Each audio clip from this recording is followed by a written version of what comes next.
that experience. That's why the mentals carry over to other games like this. Yeah, and here at an open offline major, I think that kind of experience is really going to shine through, right? You're going to see the people who are most conditioned to this type of setting do really well. And here it is, game one, Bodedee versus Leo. This did go in Leo's favor the last time they fought. It was the winner's finals of Back in Blood. So, Sweet Dreams being the first stage, I think this actually goes really well for Leo. It's so hard to kill Patrick here. Right. He definitely, Bodie's going to have to get a lot of wins and interactions to get the damage. He's already got 86% stacked on 101 now. Yeah, these down strongs racking up the damage really quickly and forcing Leo into the corner. He's got to be careful not to end up in a teeter situation. Oh, but he finds the command grab, going to get some damage of his own. He just walked up the neutral B, bro. That was so crazy. Bodedee drops the camera, air dashes behind it to try to get himself to the ground, but all right, yeah, Leo just not able to keep up that chase and falls right into the third hit of the strong dare. Okay, here it is, first stock going to Bodedee. Such a good coverage from Bodedee, bro. Knowing exactly where Leo wanted to recover from. Might do it again right now, not quite. Okay, Leo rolling on. Bodedee putting the pressure on these down strongs, just tacking on so much damage. Oh, he got another kill off the top. Wow. That stock was deleted so fast, bro. Oh my god. Yeah, even Patrick, from that platform, he's still going to die pretty early to the strong up air. Yeah, April's strong attacks, they're no joke for sure. Have a lot of knockback, especially air up on that microphone. Is that a pencil? I'm not sure which one. But either way, it sends far as hell. It's like that trophy hat sends far as hell too. Takes Leo's first stock. Wait, the up air, it might be a pencil or a microphone? I thought she was just smacking you. No, it's like, I think it's like a notepad. She has a pencil with it. I'm not sure. Oh, I definitely thought it was just a smack, yeah. I main this character too. Shows how much attention you need to pay when you play this character. As long as you admit it, Max, for sure. Hey, all I know is camera, all right? That's the important one. Meanwhile, all Bodedee knows is pressure right now, putting a lot of that on Leo, keeping him in this corner. It's so hard to get out, but too late is out of it. Leo generally in most matchups does tend to play a pretty corner-heavy style where he goes for a lot of dash dancing in the corner to try to bait and punish something. That's how he gets a lot of his openings. But April as a character is just so strong against that strategy. Yeah. Just able to force her way in, covering so much space in so little time. Right. Leo has to be really careful because he doesn't really have that much space to work with, as April just scoots in more and more with these down strongs. Oh yeah, it's just so impressive how well Leo's able to play on the back foot because Bodedee, especially as a player, is such a wrecking ball player, right? His advantage stage is so crazy, he's so good at pushing those combos as far as possible, to pressure as far as possible. Yeah, his punches are just really insanely optimized. Oh, the air dash down. I like that a lot. One thing I feel like people are starting to do against April is they'll like dash dance right outside of the range of the strong dare and try to just get a whiff punish, because obviously you can't punish on block, right? Right. But I think the counterplay to that is just empty air dash to the ground like that, like Bodedee is doing, and then suddenly your opponent's just not ready for what you're going to do. Yeah, that's great recognition from Bodedee. And should get around that neutral beast from Leo. Yeah, the air dash down in general is going to be one of your main universal like burst movement options, and it's a great way to like set up a huge threat range when your opponent is otherwise setting up a strong defensive play. All right, game one, though, going to Bodedee quite handily. And Sweet Dreams, we saw that be kind of a problem for him in the Back in Blood set, right? Just the survivability of Patrick, the fact that he kills off the top mostly, whereas April, she kind of does it everywhere, right? And I think the big blast zones hurt her more than they hurt Pat. Yeah, absolutely. Just Patrick, it's still just, has those trophy hats, right? It sends so much knockback, it's so easy to just kill people off that. Meanwhile, April not having quite that same sort of explosive, but at the same time, her control she has on the stage, right? You can just tell that Leo just was stuck in a corner so many times in that game. I think that's going to be very indicative of how this set's going to go down. Yeah, I mean, the fact that you can't roll in this game makes it really hard to like cross underneath her when she's doing that fastball camera. Right. All right, and we're going to have our stage pick. 3, 2, that sounds like rooftop if I know it myself, and yeah, it is. So counterpick definitely makes sense. Leo definitely is a big enjoyer of the stage for this character. Yeah, we see Leo go here a lot, and the increased boundaries are probably going to help Leo's survivability a bit. I think that top platform is pretty crucial as well. It gets those vertical KOs even faster. It makes it even scary on this stage. Whoa, he was going for a crazy through with that air up strong. Yeah. Oh, it overextends. So unfortunate right there. Just an easy edge hog. Gonna wait out the hitbox on the up B as well.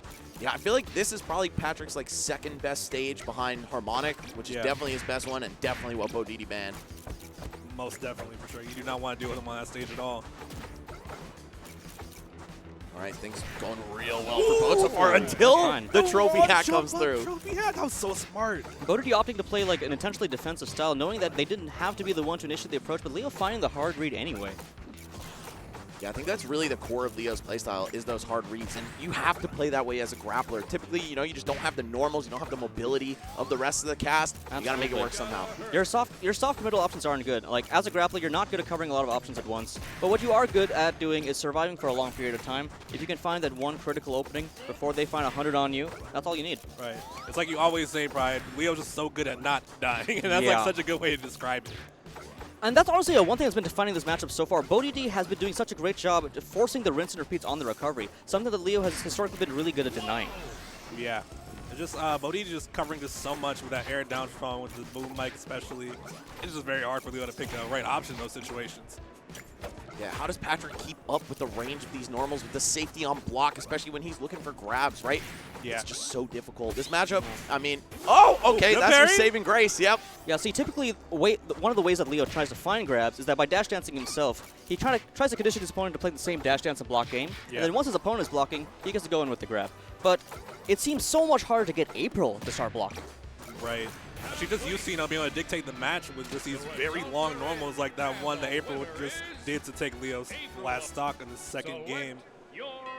Man, that was really fast. Like, a little bit uncomfortable, even. And Leo is the type of player who wants the match to go on as long as possible, let you know, show your hand so he can figure you out and start to make those reads. But Bodedee not affording him that opportunity. He's fundamentally an information-based player. Right. He's just, I call him like one of the smartest people with this game to do it, right? He's always just making these insane reads, like the jump-in trophy alley, for example, the last one we saw.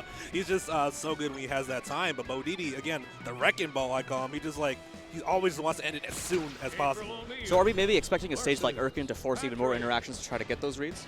I could see it. I could see it for sure. Oh, it might be right back to rooftop. Yes, it is. Comfort pick. That makes sense. Yeah, I feel like the platforms actually really hurt April on Erkin. I would not be surprised if Leo did pick the stage, but you know what? His tournament life might be on the line right now. He's got to make something happen here, or else it's just over. Well, he's trying to down tilt out of block, but I don't know how reliable that really is. I mean, it's a pretty big move, but April pushes you so far. The shield push, man, the easy teeters when she's pressuring you on a platform. Oh, and the RPS on strong dash attack, almost a stock. Oh, going for a grounded one. Oh, Leo misses the jab. Oh, but he picks up the chase anyway. Bodedee just trying to find these strong up airs, but it's not working out. You can't really true combo with the light up air or the up tilt into that.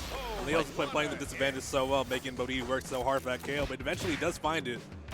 Yeah, oh, we got the grab break. Leo making a little bit of space for himself, but honestly, April is fine with a little bit of space. And Bodedee's going to go right back to his usual strategy, putting out these strong attacks. Oh, I love the empty air dash down, mixing up with the down strong as you pointed out earlier. You could find grabs, you could find down tilts, you know, just stuffing your opponent out with whatever they were trying to do to punish the strong dare. But it's just such a powerful tool, and you see it's making Leo play worse, right? Like, absolutely. You need to just keep in mind that so every step you take if you're Leo in this situation right now, it's very tough. Oh man, two of my favorite players in all of NASB, and it's so sad to see that one of their tournament runs is going to have to end here. It might be Leo if things keep going the way that they have. There's the jab reset. It's really surprising. Like, this was a loser's eighth that nobody expected to happen. Oh, momentum cancels with the up B. Just keep himself alive. That was the only thing he could have done. Look at this pressure from Bodedee just jumping all over Leo's block. Leo can't do anything. Right, Patrick, of course, being so slow, the frame data on him is one of those hard things. You can't really challenge with many fast options. Wow, just running up and grabbing.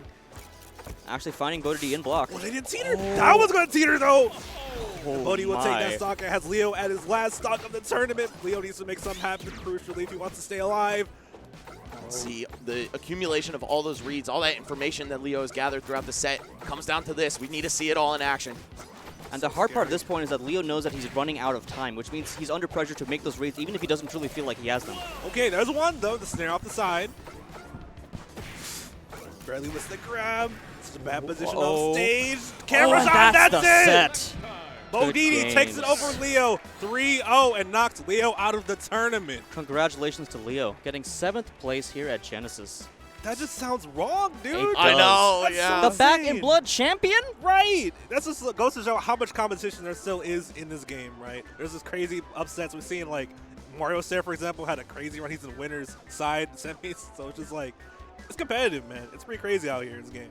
Yeah, I think a lot of people are just making the mistake of like writing things off as solved or guaranteed to happen in this game. No, we don't know shit about this game yet. We don't exactly know who the best players are even, right? Like I think, you know, if you want to look at the power rankings that just came out, Bodedee was 2nd, Leo was 4th.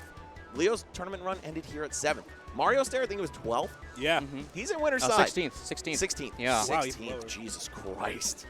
And Thunder's Reign, also, you know, criminally underranked just because he hasn't been super active lately. Couldn't make Hidden Temple. Of course, he was invited, but couldn't make it out. He's taken a long break from the game. For him to be doing so well, it's just really impressive. It's like he didn't more. Okay, not to correct you, but like he did more took a break from competing. I know, like he's been training in secrecy with the West Coast. Oh, I'll put it like that. Oh, some secret shenanigans.